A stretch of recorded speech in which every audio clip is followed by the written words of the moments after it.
rematik, dan Dr. Maria Erika, spesialis penyakit dalam, akan membahasnya dari awal, menjelaskan tentang apa ini sakit penyakitnya, gejalanya, dan penyebabnya. Monggo silakan Dr. Maria. Ya, baik, terima kasih Pak Bob. Selamat malam mempelai Kristus dimanapun berada. Malam hari ini kita akan berbincang sebentar tentang rematik ya. Kalau kita bicara rematik Pak Bob, rematik itu sebetulnya adalah keluhan yang terkait dengan sendi. Ya, jadi artinya umumnya rasa tidak nyaman atau sampai dengan nyeri pada persendian. Itu bisa merupakan suatu memang penyakit yang menyerang persendian itu sendiri, atau memang bagian dari suatu penyakit lain yang memberikan gejala nyeri. Sebetulnya seperti dulu pernah saya sampaikan bahwa pegel-pegel, nyeri ketika kita sedang demam misalnya, itu sebetulnya adalah isyarat tubuh untuk istirahat, seperti begitu. Tetapi ada juga jenis-jenis penyakit memang yang menyerang persendian. Nah, kalau di masyarakat awam tentu saja mungkin dulu Pak Bob pernah mendengar jangan mandi air dingin di malam hari nanti rematik. Itu nasihat orang tua. Betul. Itu sebetulnya mitos yang kurang tepat ya Pak Bob ya. Betul. Jadi kalau kita bicara tentang penyakit persendian, kita harus melihat dulu yang pertama adalah apakah kejadiannya akut atau baru saja, atau kronis. Kronis itu artinya lebih dari 12 minggu, jadi lama, prosesnya lama. Pertama kali itu. Kemudian kalau akut biasanya memang ada peradangan lokal, misalnya ada infeksi di daerah tersebut, kemudian atau terjadi perdarahan yang tidak disadari di persendian, itu bisa juga terjadi. Kalau kronis kita harus melihat lagi apakah ada namanya tanda-tanda radang, jadi bengkak, kemerahan. Nah, kalau itu ada, kita dokter pasti akan memikirkan kemungkinan sakitnya ini. Yang kedua juga dokter akan melihat berapa jumlah sendi yang terkena. Itu juga membantu kami untuk menentukan diagnosis. Nah, jadi ada beberapa penyakit yang umumnya terjadi di masyarakat itu. Yang paling sering adalah asam urat atau gout itu tadi Pak Bob. Jadi memang dia ditandai dengan nyeri sendi, tetapi tidak semua nyeri sendi itu adalah asam urat, karena saya sering menjumpai pasien badan saya pegel-pegel minta tolong dicek asam uratnya. Padahal kalau misalnya peradangan karena asam urat itu biasanya tidak di banyak sendi Pak. Dia malah sendi yang terkena biasanya sedikit, 1 sampai 3 biasanya kayak gitu. Nah, kemudian yang kedua namanya osteoartritis. Osteoartritis ini sebetulnya adalah penyakit degeneratif atau penyakit yang disebabkan karena usia ya, artinya dengan pertambahan usia. Jadi pada prinsipnya sendi dengan sendi itu ada namanya cairan, cairan sinovial. Nah, pada pasien-pasien yang menderita osteoartritis ini cairan pelumas sendinya itu sudah berkurang. Nah, seringnya mengenai di sendi lutut, di panggul, di bahu, seringnya seperti itu. Yang ketiga itu adalah namanya rheumatoid arthritis, atau memang ini yang betul yang sering dinamakan rematik sebetulnya yang ini Jadi nah, rheumatoid arthritis atau sebetulnya ini suatu proses penyakit autoimun. Jadi penyakit yang disebabkan oleh tubuh yang menyerang dirinya sendiri. Biasanya terjadi pada wanita usia 50 tahun ke atas. Nah, biasanya ditandai dengan nyeri-nyeri di area pergelangan tangan umumnya. Kemudian terjadi perubahan bentuk, baik seringnya di tangan itu ada penulangan baru atau tulangnya bergeser, kemudian atau di kaki bisa seperti itu. Nah, itu yang sering terjadi. Tapi juga ada juga suatu penyakit yang salah satunya ditandai dengan nyerinya di persendian yang terjadi pada usia muda, seringnya itu namanya penyakit lupus Pak. Sistemik lupus eritomatosus. Nah, itu juga salah satu gejalanya nyeri sendi. Tapi nanti dokter akan memeriksa lagi ada hal lain apa selain nyeri sendi. Barangkali sekilas itu Pak Bob tentang rematik ya Pak Bob ya. Jadi Dr. Maria spesialis penyakit dalam ini malam hari ini sudah menjelaskan di awal bahwa ada mitos yang salah dan sudah diluruskan tadi ya, bahwa mandi dengan air dingin malam-malam itu banyak yang mengatakan itu penyebab rematik. Ya, ternyata tidak seperti itu ya dok ya. Bukan ya. Penyebabnya bukan itu. Kemudian yang kedua adalah tidak semua nyeri di persendian itu disebut rematik, demikian ya dok ya. Ada yang memang rematik, tapi ada yang bukan rematik begitu. Ya betul. Sebetulnya memang bukan dinamakan rematik gitu. Iya betul. Ya jadi tidak terus semua yang ngilu terus disebut rematik begitu ya. Betul. Baik dok. Jadi ini menarik. Jadi mempelai Kristus bisa mendapatkan pengetahuan yang baik begitu, dan bila ada satu hal yang berbau mitos ini bisa diluruskan malam hari ini tentang rematik. Dan mempelai Kristus kami membuka untuk mempelai Kristus bisa bertanya jawab terkait dengan tema rematik pada malam hari ini. Mempelai Kristus tinggal menghubungi di 0817 0571 075 ya, 0817 057 1075. Atau mempelai Kristus bisa langsung di kolom komentar di Facebook Betania FM 107,7 MHz. Langsung saja tuliskan komentar, karena di situ kita juga bisa menikmati acara pose ini lewat visual gitu ya, melalui Facebook Betania FM 107,7. Nah ini dok, jadi ada pertanyaan yang selalu menggelitik saya begitu ya. Bagaimana ketika tadi dikatakan bahwa rematik ini itu kan karena memang sakit yang degeneratif ya, karena usia yang lanjut begitu ya. Apakah setiap orang yang usianya lanjut pasti akan menemui sakit ini dok, atau tidak gitu? Ya baik, terima kasih Pak Bob atas pertanyaannya. Untuk pertambahan usia itu memang biasanya terjadi proses degenerasi tadi.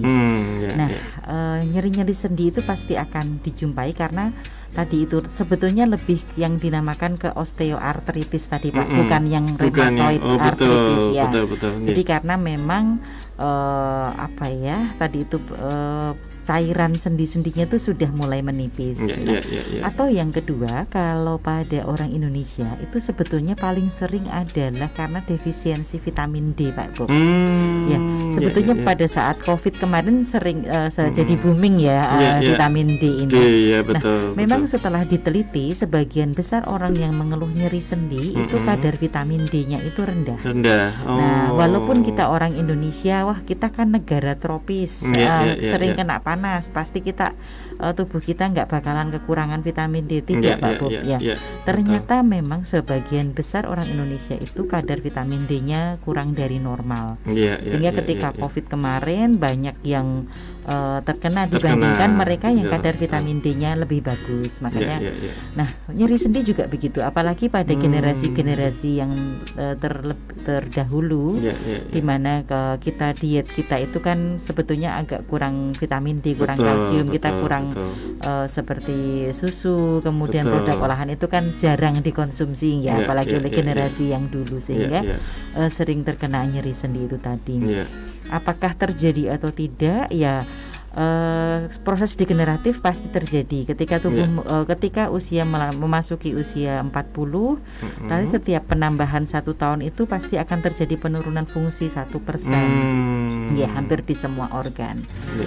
Supaya tidak cepat hilang ya kita harus memikirkan kembali faktor risikonya tadi. Kalau osteoartritis misalnya terkait dengan kegemukan, misalnya jangan sampai terlalu gemuk. Kemudian gula itu sendiri juga tidak bagus, semakin mempercepat perusakan setiap sel. Supaya sel-sel yang tersisa itu masih bagus banyak, ya kurangi gula. Contohnya sebetulnya seperti itu. Tetapi kalau yang rheumatoid arthritis itu tidak semua orang pasti akan terjadi. yang saya bilang yang sebetulnya rematik itu tadi. Betul. Nah, karena itu pengobatannya agak khusus kalau yang rheumatoid arthritis itu. Tapi kalau yang osteoartritis atau sebetulnya karena kekurangan vitamin D bisa kita antisipasi supaya tidak terjadi. Iya, demikian ya. Konsumsi vitamin D itu menjadi yang utama ya, Dok. Ya, salah satu yang utama. Agar persendian tetap memiliki kandungan cairan tadi ya, Dok. Sebetulnya lebih ke arah itu, Pak. Tadi saya juga lupa bilang osteoporosis juga. Pengeroposan tulang ya.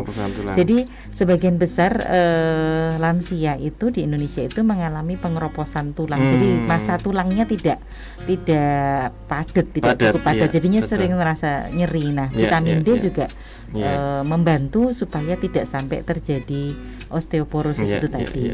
Betul. Memang kadang-kadang kalau kita mendengar keluhan begitu, ada orang tua entah siapapun terus terkena gangguan persendian, kadang-kadang langsung bisa ditebak bahwa waktu masa muda tidak pernah suka minum susu gitu. Iya, betul. Gitu ya, Dok ya. Jadi kadang-kadang saya lihat dokter itu pintar banget nebak gitu ya. Ini sering persendian sakit, ini pasti mudanya tidak pernah minum susu gitu. Betul ya, kadang-kadang. Jadi memang vitamin D ataupun kalsium begitu ya di dalam susu vitamin itu D, kalsium, sangat penting untuk agar kita terhindar dari sakit nyeri di persendian ini ya. Betul, ya. salah satu yang mungkin karena osteoporosis tadi juga. Baik. Dan ini sudah ada yang bertanya, Dok, dari saudari Fitria. Selamat malam, Dok. Saya mau tanya, kaki dan jari tangan saya merah dan nyeri. Apakah itu pertanda rematik atau asam urat? Terima kasih, dokter. Ya, ini ada yang bertanya, ini merah dan nyeri, apakah itu pasti rematik atau asam urat? Monggo, Dok, silakan. Ya, baik. Yang pertama adalah yang terlintas dalam pikiran saya pertama kali adalah berapa jumlah sendi yang terkena itu dulu itu berapa dan seperti apa kemerahannya. Nah, kalau ditanyakan langsung memang bagi saya agak sulit karena saya harus memikirkan itu tadi. Nah, ketika ditanya apakah ini asam urat, masih mungkin asam urat. Masih mungkin, tetapi kalau pada wanita sebetulnya asam urat lebih sedikit kemungkinan terjadinya, lebih kecil kemungkinan. Tapi ada kalau memang pola makannya memang tinggi purin, tinggi bahan-bahan purin itu tadi, masih mungkin terjadi karena asam urat. Bisa juga peradangan karena infeksi bakterial juga bisa juga peradangan sendi seperti itu tadi. Atau kalau rheumatoid arthritis, kalau masih usia muda ya masih mungkin, tetapi kalau hanya beberapa 2-3 sendi kemudian munculnya mendadak kok bukan sepertinya. Jadi saran saya ya mungkin yang pertama, kalau memang perlu dicek asam uratnya, kemudian yang kedua minum obat pereda nyeri dulu sementara. Jadi tanda-tanda rheumatoid arthritis itu persendiannya pasti lebih dari 2-3 yang terkena ya. Tapi kalau cuma dua persendian saja atau mungkin 1 persendian saja itu bukan rheumatoid arthritis. Kalau itu masih mungkin asam urat. Masih kalau mungkin, asam jadi urat memang saudari Fitri bisa dicek nih ya, berapa persendian yang terasa tadi memerah dan terasa nyeri. Kalau itu cuma 1, itu bukan rheumatoid arthritis ya, atau rematik lah katakanlah seperti itu. Tetapi ada kemungkinan itu asam urat begitu ya, Dok ya. Jadi pertanyaannya adalah berapa persendian yang terserang sakit nyeri tadi dan onsetnya kapan munculnya, apakah tiba-tiba, apakah sudah lama. Nah, itu juga membantu kami untuk menentukan diagnosis. Baik, dokter. Baik, demikian jawaban Dr. Maria, spesialis penyakit dalam buat Mbak Fitri ya. Semoga membantu dan menolong Mbak Fitri. Kemudian ada lagi ini dari Dea. Oke. Selamat malam Dr. Maria, spesialis penyakit dalam. Obat yang menyembuhkan rematik itu apa ya, Dok? Soalnya pas minum obat rasa nyeri hilang, tapi pas obatnya habis kok bisa nyeri lagi. Rencana saya mau rutin setiap hari pagi minum rebusan daun sirsak dan kayu manis, siang yogurt, malam jahe, apakah aman untuk kesehatan saya, Dok? Ya, ini pertanyaan dari Ibu Dea atau Saudari Dea nih tentang obat alami yang menyembuhkan rematik. Ini obat alami nih berarti. Ya. Baik Pak Bob, terima kasih. Jadi memang rematik atau nyeri sendi ini, atau keluhan nyeri sendi ini sebetulnya seperti tadi saya sampaikan di awal bahwa bisa juga itu merupakan penyakit persendian atau bagian dari penyakit yang lain yang memberikan gejala nyeri sendi. Karena kadang-kadang beberapa pasien itu Pak mengeluh kalau seperti badannya pegel-pegel sebetulnya badannya, jadi tidak khas. Setelah dicek ternyata trigliseridnya tinggi sekali, bisa jadi seperti itu. Betul. Nah, kemudian terkait obat yang diminum tadi memang namanya pereda nyeri, Ibu. Jadi pereda nyeri atau analgetik. Nah, analgetik ini tidak boleh dikonsumsi terus-menerus dalam jangka waktu lama. Jadi kita harus melacak kenapa sampai nyeri. Nah, apa yang menyebabkan? Karena kalau mengkonsumsi analgetik atau pereda nyeri terlalu lama, ada organ yang bisa terkena efek sampingnya. Yang pertama adalah lambung. Dia bisa memicu perdarahan lambung, menyebabkan terjadinya asam lambung yang meningkat. Yang kedua, yang tidak kalah penting adalah ginjal. Penggunaan obat pereda nyeri terus-menerus yang tidak terkontrol itu juga bisa merusak ginjal. Nah, jadi itu memang benar kalau minum obat setiap hari bisa merusak ginjal. Saya setuju kalau itu adalah obat pereda nyeri. Yang berikutnya yang menjadi menjadi perhatian saya adalah kenapa nyeri terus-menerus. Itu tadi apakah satu sebetulnya karena kekurangan vitamin D sebetulnya, atau memang stretching atau peregang ada salah peregangan otot. Betul. Atau memang ada penyakit yang lain, misalnya kayak tadi sebetulnya cuma kolesterol yang cukup tinggi. Nah, kemudian terkait obat-obatan tersebut, ya mungkin maksudnya obat tradisional ya. Saya tidak bisa mengatakan bahwa itu obat, Ibu, karena untuk dikatakan suatu obat itu suatu zat itu harus diteliti. Ada uji klinisnya. Jadi kalau itu sebetulnya lebih ke arah kalau dikatakan suplemen juga bukan ya. Jadi monggo saya tidak bisa menyampaikan itu apa, tapi kalau dalam tradisi kita mungkin jamu ya lebih tepatnya. Nah itu semuanya kembali lagi ke seberapa banyak, seberapa terukur. Apakah yogurt bagus? Nah, kalau Ibu tidak punya sakit mah ya monggo silahkan. Tapi ada juga yang tidak kuat juga dengan minum yogurt. Nah, kembali lagi kepada individu. Jadi tidak bisa disamaratakan. Kemudian yang kedua harus jelas dan terukur, Pak. Artinya merebus daun sirsak seberapa banyak, 1 kilo 2 lembar pasti akan memberikan hasil yang berbeda. Makanya saya tidak bisa berpendapat terkait hal ini karena tidak ada nilai yang bisa kita terapkan untuk bersama. Begitu, Pak. Betul. Jadi memang untuk obat alami ini butuh uji klinis. Jadi Mbak Dea atau Ibu Dea, kita tidak bisa jawab apakah obat-obat alami ini memang bisa menyembuhkan karena butuh uji klinis terlebih dahulu. Tetapi pada dasarnya kalau sudah terkena sakit, entah itu osteoporosis atau osteoartritis gitu ya, kemudian mulai banyak-banyak minum susu, sebenarnya sudah istilahnya sudah terlambat gitu ya, Dok ya, atau gimana, Dok? Satu memang kalau seperti osteoporosis itu tergantung gradingnya, Pak. Ada tingkatannya Tetap minum susu tetap bisa membantu atau kalsium atau vitamin D, tetapi pada taraf tertentu itu memang diperlukan terapi obat. Memang jadi ada obat yang memang meningkatkan kepadatan tulang itu ada. Gitu. Baik. Oke, kiranya bisa menjawab dari pertanyaan Saudari Dea atau Ibu Dea untuk tentang makanan atau minuman alami ya.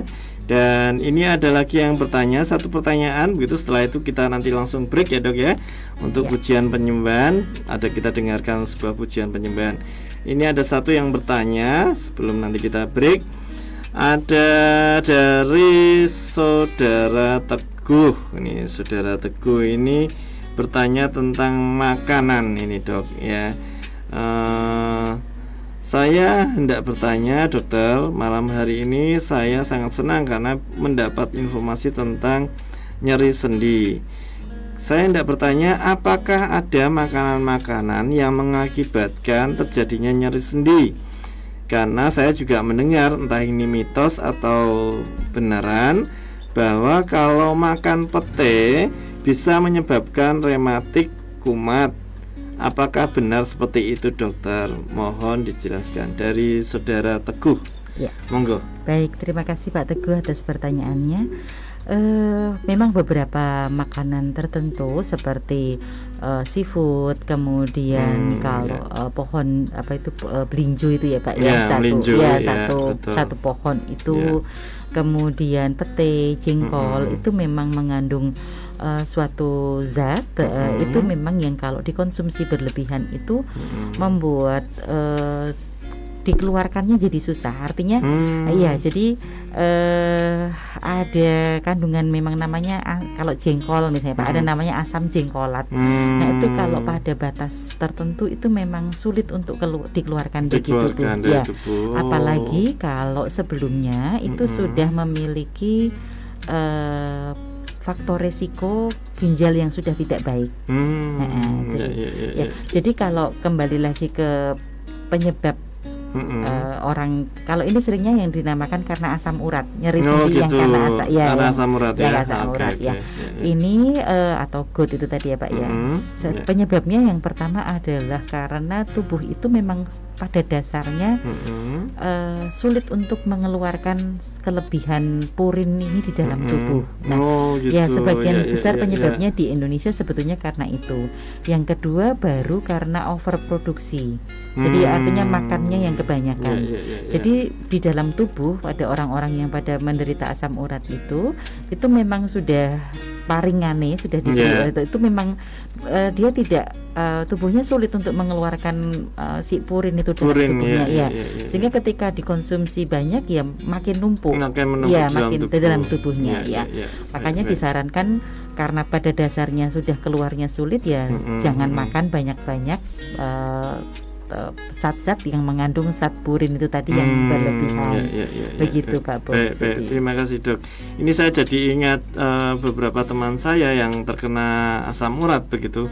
Itu memang apakah penumpukan purin itu kalau memang berlebihan bisa sampai keluar, Dok? Bisa Pak. Bisa ya? Ada yang timbul benjolan-benjolan betul. Namanya topus itu Pak Bob ya. Jadi biasanya pada mereka yang memang pada dasarnya kesulitan untuk mengeluarkan purin di dalam tubuhnya itu sampai kita bisa menjumpai namanya kalau dalam bahasa kedokteran tadi topus yang bentuknya banyak benjol-benjol banyak di jari-jari dan persendian ya. Betul, jari-jari dan persendian di telinga. Nah, itu tadi. Nah, kalau seperti itu biasanya pada pasien-pasien seperti itu setelah kita cek lebih lanjut fungsi ginjalnya pasti sudah turun. Gitu. Betul, seringnya seperti itu. Jadi memang waspada.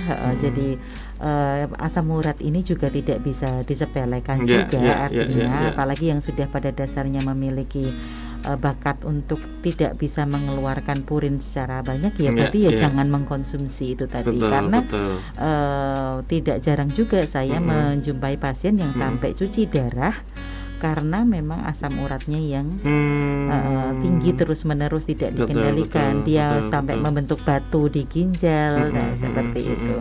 Itu Pak Bob. Itu namanya topus dan banyak memang dijumpai. Betul. Jadi ujung-ujungnya ginjalnya yang tidak berfungsi dengan baik, Dok. Betul, jadi memang awalnya tidak bisa kesulitan tubuhnya itu untuk mengeluarkan purin, kemudian menumpuk banyak, harus ada akhirnya pada tahap tertentu ginjalnya juga rusak karena dia ada yang numpuk juga di situ, gitu Pak. Baik, terima kasih Dok. Ini bisa menjawab pertanyaan Mas Teguh atau Bapak Teguh nih tentang makanan pete apakah bisa menyebabkan rematik dan makanan apa saja. Tadi sudah disampaikan oleh Dr. Maria spesialis penyakit dalam bahwa memang kalau berlebihan gitu kayak pete dan jengkol itu ada asam jengkolat yang mengandung purin yang tidak bisa dikeluarkan atau sulit dikeluarkan dari anggota tubuh, dan itu kalau mengendap terus jadinya itu tadi penyakit apa Dok?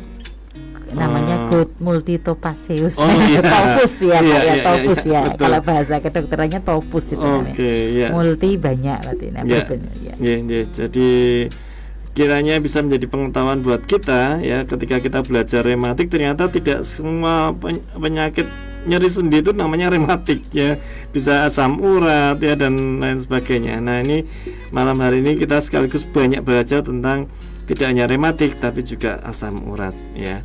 Oke, masih banyak lagi pertanyaan-pertanyaan yang tentu akan Dr. Maria spesialis penyakit dalam menjawab. Dan mempelai Kristus kami masih membuka di 081705710075 untuk bersama-sama kita mendapatkan informasi yang benar begitu terkait dengan rematik atau nyeri sendi. Sebelumnya kita lanjut, kita akan mendengarkan sebuah puji-pujian. Silakan Mbak Kris.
akan coba jawab ini dari saudari atau saudara ini, Arnet ya, saudara Arnet. Selamat malam Dokter Maria. Seminggu lalu ayah saya sakit dari pergelangan kaki hingga ke telapak kaki. Sebelumnya ayah saya ada riwayat rematik. Sudah berobat ke dokter dan diberi obat Glutrop. Maaf dokter, obat Glutrop itu sebenarnya obat apa? Dan apa benar boleh diberikan pada penderita rematik? Terima kasih dokter. Silakan dokter Maria. Baik, terima kasih Pak Bob. Jadi Glutrop itu adalah salah satu, kalau dalam bahasa ini semacam suplemen sebetulnya Pak ya.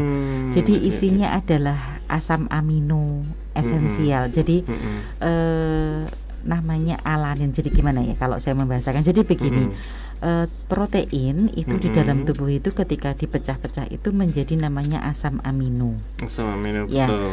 Asam amino ini penting untuk setiap proses yang ada di dalam tubuh kita ini. Betul. Ya. Nah, jadi Glutrop itu adalah salah satunya berisi asam amino itu tadi, Pak. Jadi apakah boleh diberikan pada penderita rematik? Ya kembali lagi sebetulnya rematiknya penyakit apa ya? Apakah sebetulnya bagian dari hanya nyeri sendi saja? Nah, kalau sekedar asam amino saja boleh, silakan. Toh setiap protein yang kita makan pasti akan dipecah menjadi asam amino. Begitu Pak Bob. Jadi obat Glutrop ini sebenarnya kandungannya adalah protein ya, atau asam amino ya. Betul, asam amino Pak. Jadi kalau diberikan pun itu untuk menambah asupan asam amino yang ada di dalam tubuh. Betul. Jadi biasanya pada pasien-pasien yang memang usia lanjut, kekebalan tubuhnya berkurang, asupan makanannya jadi sedikit misalnya. Nah, asam amino ini berguna untuk tadi itu sudah siap pakai. Makanya tidak perlu makan banyak, tapi sudah dapat pecahan protein yang siap digunakan. Baik, Dok. Ya, kiranya saudara Anet bisa mendapatkan informasi yang baik ini dari Dokter Maria, spesialis penyakit dalam, tentang kandungan Glutrop itu sendiri. Baik, lanjut Dok, kita akan ada pertanyaan ini dari Mas Bangun ini, Mas Bangun. Selamat malam Dokter Maria, umur saya 23 tahun, tapi sudah beberapa bulan ini bagian lutut sampai telapak kaki saya setiap hari terasa sangat pegal, kadang sampai kram dan kesemutan, baik pagi, siang, atau malam hari. Jika sudah tidak kuat lagi, saya pakai obat gosok untuk mengurangi rasa sakit. Penyebabnya apa ya Dokter Maria? Saya kira penyakit ini hanya untuk lansia. Kenapa saya dalam usia muda ini sudah terkena sakit seperti ini? Apakah ini asam urat atau rematik? Serta hal apa yang seharusnya saya lakukan? Terima kasih dokter. Silakan. Baik, terima kasih Pak Bob. Di lutut ya Pak Bob ya. Kalau lutut laki-laki usia 23, satu misalnya Mas Bangun ini kegemukan, masih mungkin itu osteoartritis kalau kegemukan. Yang kedua, masih kalau misalnya punya diabetes, masih mungkin juga itu sebetulnya namanya neuropati. Karena kerusakan sel-sel saraf karena gula darah yang terlalu tinggi masih mungkin. Atau apakah ada riwayat jatuh? Tapi kalau riwayat jatuh itu biasanya tidak di kedua kaki ya, biasanya salah satu saja. Atau apakah ada jepitan saraf di tulang belakang? Masih mungkin itu tadi. Tapi biasanya kok kalau dari lutut ke bawah jarang ya. Biasanya kalau yang karena jepitan saraf itu mulai mengeluhnya dari mulai pangkal paha, biasanya seperti itu. Jadi langkah apa yang harus dilakukan? Sebaiknya memang periksa ke dokter yang memang memiliki keahlian di bidang tersebut. Kemudian melakukan pemeriksaan kalau kita memang, jadi apakah memang asam uratnya tinggi, masih mungkin kalau memang konsumsi makanan tinggi purinnya memang cukup tinggi. Kemudian cek gula darah, dan kalau dirasa perlu memang rongsen tulang belakang, apakah memang ada jepitan saraf. Jadi mungkin itu kalau laki-laki ya berbeda. Kalau misal perempuan nyeri sendi, usia muda, kemudian rambut rontok, nah ini juga harus sedikit waspada. Mungkin lupus, mungkin lupus, ya. Kalau Mas Bangun ini laki-laki, sayangnya saya tidak punya data apakah berat badannya berapa, ada kejadian apa sebelumnya. Nah itu harus ini. Jadi dari jawaban Dr. Maria ini ada dua hal yang saya menarik untuk saya tanya begitu ya. Yang pertama tadi dokter bilang bisa juga akibat gula darah ya, itu yang disebut biasanya orang sebut neuropati gitu ya. Dalam usia 23 tahun ini bisa terkena itu, Dok? Masih mungkin ya, jadi Dok, saya punya pasien itu ketemu saya di usianya yang 27. Tetapi pasien ini terkena diabetes sejak usia belasan. Ya, sejak usia belasan. Jadi melanjutkan dari dokter anak. Jadi seperti penyakit diabetes pada umumnya, yang sudah menahun itu pasti akan muncul komplikasi kronis. Komplikasi kronisnya namanya salah satunya adalah neuropati tadi Pak Bob. Bisa ditandai dengan kesemutan, rasa panas di biasanya sih di ujung-ujung kaki dan tangan, betul. Di ujung-ujung kaki dan tangan, ya. Jadi karena data yang saya dapatkan Mas Bangun tadi itu sedikit ya, saya tidak tahu riwayat penyakit dahulunya, berat badannya berapa, ya masih mungkin juga itu tadi. Kemungkinannya bisa sampai ke sana, masih, bisa. Jadi tetap periksakan dokter, kemudian cek lab ya, untuk cek lab bagaimana kadar asam uratnya, kemudian kadar gulanya, demikian ya, untuk mengetahui apakah kena gula atau memang asam urat dan lain sebagainya. Atau kemudian kalau memang lututnya yang nyeri ya di rongsen masih mungkin ya. Jadi pada mereka yang dulunya berat badannya berlebih kemudian menurunkan dengan cara berlari, melompat, nah itu kadang-kadang terjadi osteoartritis. Itu di lutut masih mungkin bisa. Tapi menariknya yang tadi masalah neuropati di usia muda itu kan juga berarti ini para generasi muda ini harus hati-hati dengan gula. Betul ya, Pak. Saya makanya kadang-kadang kita tahunya ini yang namanya diabetes itu kan penyakit orang tua, Dok. Betul. Ya, ternyata anak muda bisa kena nih. Luar biasa ya. Jadi mari yang muda-muda jangan sering lihat-lihat yang manis-manis. Kadang-kadang yang pahit ya, Dok.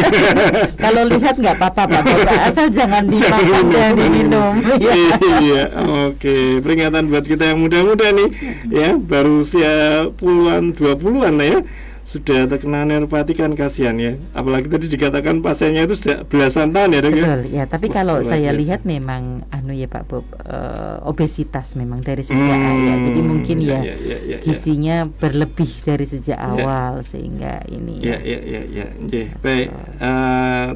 Ada satu lagi pertanyaan yang terkait dengan kelanjutan menjawab dari Pak Bangun tadi, Dok, yaitu penyakit lupus ya.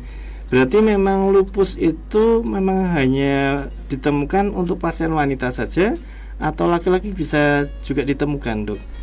Kalau kita bicara namanya prevalensi itu lebih tinggi pada wanita, seringnya wanita.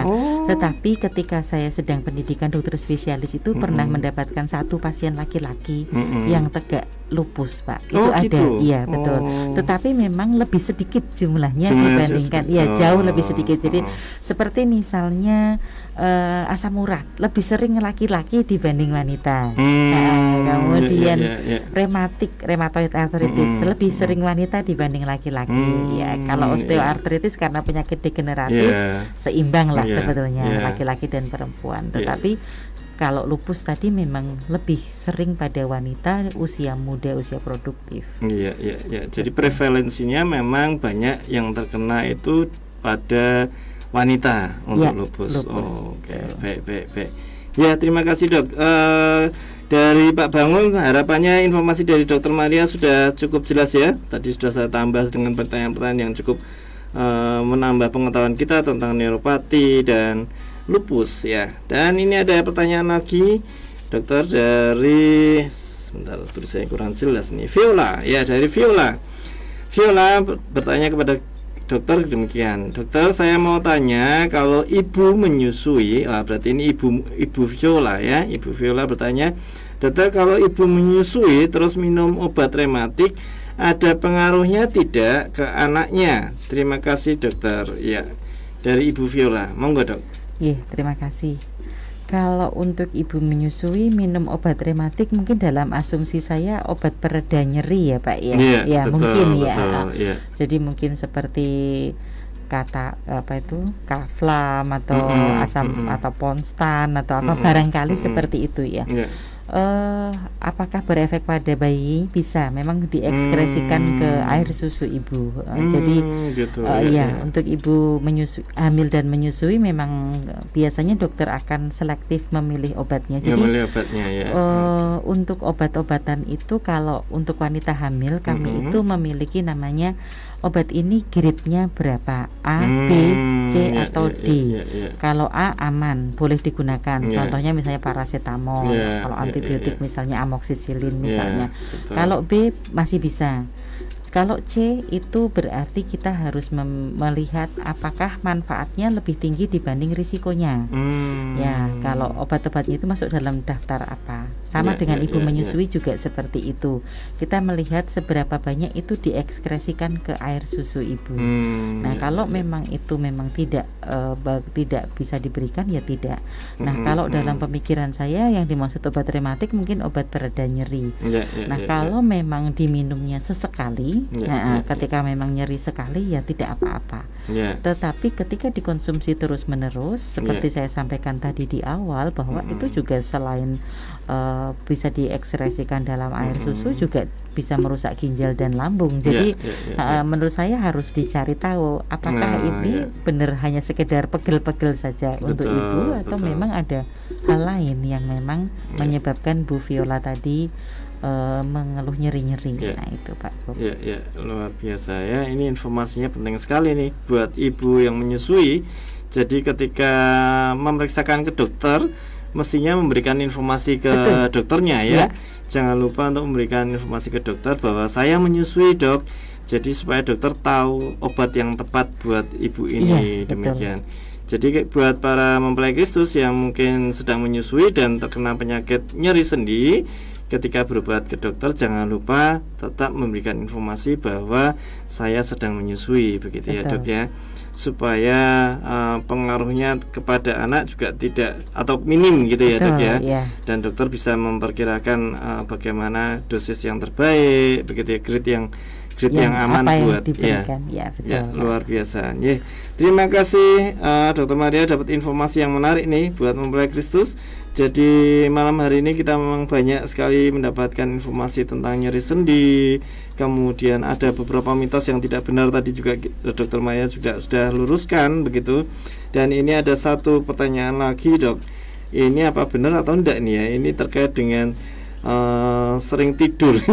Ya saya bacakan aja ya, dari saudara Kartono ya, saudara Kartono. Dr. Maria, kenapa ya kemarin hari Minggu saya bangun tidur, leher, punggung, siku, kaki, lutut, waduh banyak banget nih, pada pegal-pegal dan tidak kunjung hilang pegalnya sampai hari ini. Bahkan hari ini saya ditambah gejala sering mengantuk yang tidak bisa ditahan, lalu tiba-tiba tertidur.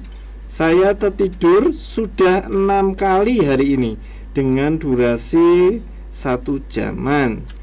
Mohon penjelasannya dokter, apakah benar penyebab sakit saya ini, yang saya alami ini, gejala-gejala dari penyakit rematik? Nah ini ada sering tidur segala ini.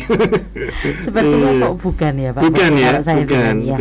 Jadi mungkin ada juga satu kondisi di mana kita itu beraktivitas yang berlebihan, melebihi batas ambang batas daya tahan kita, sehingga pada akhirnya tadi itu tubuhnya protes. Sebetulnya tidur itu sendiri juga semacam kode bahwa tubuh ini perlu untuk diistirahatkan. Diistirahatkan. Ya, betul. Kalau pada kasus Bapak ini tadi Kartono ya, Pak Kartono ya. Tetapi kalau memang menjadi sering ngantuk, kemudian kita juga harus melihat apakah ada gejala yang lain yang muncul ya. Kalau memang sebelumnya habis aktivitas yang luar biasa, misalnya nih bertubi-tubi banyak acara nah itu masih mungkin seperti itu. Tetapi kalau itu gejala rematik, pegalnya seluruh tubuh, kemudian sering tidur kok tidak ya Pak tidak ya. Ya, kalau betul, saya melihat bahwa itu betul. keletihan aja, kelelahan kronis. Nah, bisa jadi seperti itu. Wah, menarik ini Dok. Ini saya dari pertanyaan dan dari jawaban Dokter Maria ini saya bisa ambil pertanyaan yang menggelitik dan baru lagi nih. Jangan-jangan nih Dok ya. Jangan-jangan pegelnya itu karena kebanyakan tidur Dok. Masih bisa juga. Jadi kalau orang kebanyakan tidur itu kan ada yang waduh aku kakean turu awalnya pegel-pegel gitu ya. Bisa terjadi seperti itu ya. Bisa, betul. Nah, bisa juga. ini perlu juga dikoreksi dan evaluasi ya Pak Kartono ya. Jangan-jangan ini pegel terus baru ngantuk, jangan-jangan sudah terlalu ngantuk dulu, tidurnya terlalu lama terus itu membuat pegal-pegal. Karena biasa beraktivitas tiba-tiba tidak beraktivitas terlalu lama begitu. Betul, ya. Di kedokteran ada istilah apa itu Dok gitu tuh. Pegel-pegel karena kebanyakan tidur.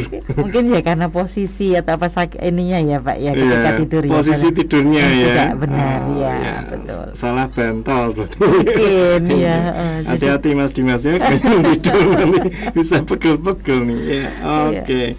Baik Dokter, terima kasih sekali buat informasi yang sudah dibagikan di malam hari ini. Kiranya mempelai Kristus diberkati juga melalui informasi yang diberikan oleh Dr. Maria Erika, spesialis penyakit dalam pada malam hari ini. Dan kita banyak sekali menerima informasi yang bermanfaat. Kiranya mempelai Kristus, para pendengar dimanapun Anda berada, dapat mendapat dan menimba ilmu juga begitu. Jadi tidak perlu kuliah kedokteran ini Dok. Ada ilmu yang bisa kita pelajari gitu. Dan kalau ada mitos-mitos kayak yang dulu pernah disebutkan oleh ibu saya gitu ya, kalau mandi jangan malam-malam, jangan pakai air dingin gitu ya. Ya disampaikan, oh itu mitos Bu ya, karena sampai saat ini saya pulang kerja malam itu kadang-kadang ya malam mandi pakai air dingin ya enggak apa-apa Dokter ya, jadi itu mitos ya. Oke, dan tadi ada banyak sekali informasi yang diberikan oleh dokter juga begitu, bahwa penyakit nyeri sendi itu tidak harus rematik. Ada berbagai penyakit-penyakit yang memang itu mengakibatkan nyeri sendi ya. Caranya bagaimana ya, lebih baik ke dokter begitu, nanti akan ditanya berapa sendi yang mengalami nyeri dan lain sebagainya, itu untuk menentukan sebenarnya apa yang diderita begitu, atau ditindaklanjuti dengan cek lab, sehingga kalau dicek lab nanti bisa ketahuan nih apakah asam urat ataukah kadar gula tinggi dan lain sebagainya. Demikian. Perlu rongsen juga. Atau perlu rongsen ya. Kemudian tadi juga ada informasi tentang purin yang di dalam tubuh ini, yang kita dari makanan yang kita makan mungkin terlalu banyak ya, baik jengkol maupun pete tadi yang tidak bisa keluar. Ini juga perlu kita waspadai ini, bahwa ada purin atau asam jengkolat yang kadang-kadang ini mengakibatkan itu tertimbun begitu dan tidak bisa keluar, dan akhirnya ya keluar dengan sendirinya menembus kulit itu ya Dok ya. Iya, bisa menembus kulit. Iya. Wah, itu sakitnya mesti minta ampun itu ya Dok ya. Prosesnya pasti sudah lama sebetulnya. Iya, numpuk kemudian keluar. Baik. Luar biasa malam hari ini. Terima kasih Dr. Maria Erika, spesialis penyakit dalam, yang sudah memberikan ilmunya dan informasi yang cukup banyak tentang penyakit nyeri sendi atau yang biasanya juga orang sebutnya rematik begitu. Kiranya memberkati mempelai Kristus sekalian. Dan saya Bob dan Dr. Maria Erika, spesialis penyakit dalam, mengakhiri acara pose pojok sehat di malam hari ini. Waktu saya serahkan kembali ke Kak Kris. Ya, terima kasih. Selamat malam.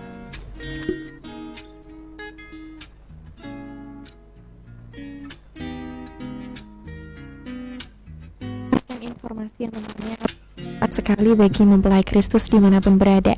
Dan akhir kata, saatnya Grace juga pamit undur diri dari acara pose. Tentunya di 107,7 Radio Bethany FM Holy Family Station yang dipancarluaskan dari Jalan Jenderal Sudirman 105 Salatiga. berdampak bagi komunitas, jadikan Indonesia tangguh. Semangat beraktivitas mempelai Kristus, Tuhan Yesus memberkati.